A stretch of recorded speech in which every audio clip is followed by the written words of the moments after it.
Now to our exclusive interview with a Jewish U.S. Army major who resigned to protest U.S. support for Israel's war in Gaza.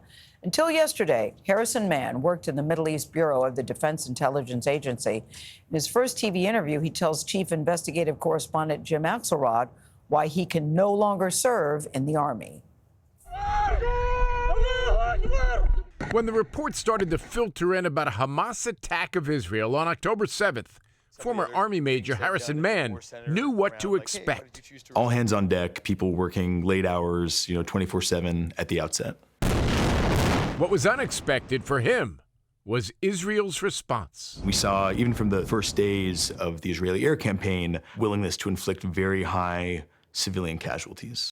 A response this 13-year Army vet working on Middle East issues for the Defense Intelligence Agency says was enabled by U.S. weapons and indiscriminately targeted Palestinian civilians. Were the Israelis using American weapons against civilians in Gaza?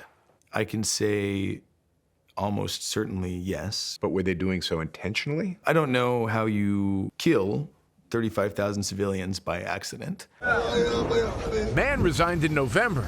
This is your letter. No longer able to justify his work to himself, which he explained to his colleagues in a letter. At some point, whatever the justification, you're either advancing a policy that enables the mass starvation of children, or you're not. You felt your work was directly connected to starving children.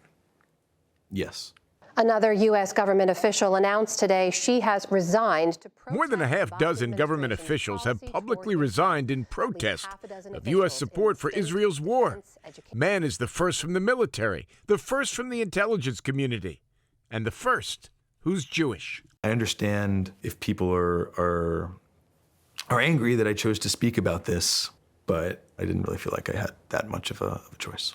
The grandson of Jews who fled the anti-Semitism of Eastern Europe, Mann doesn't agree that the cry of never again that galvanized Jews after the Holocaust warrants the current Israeli response.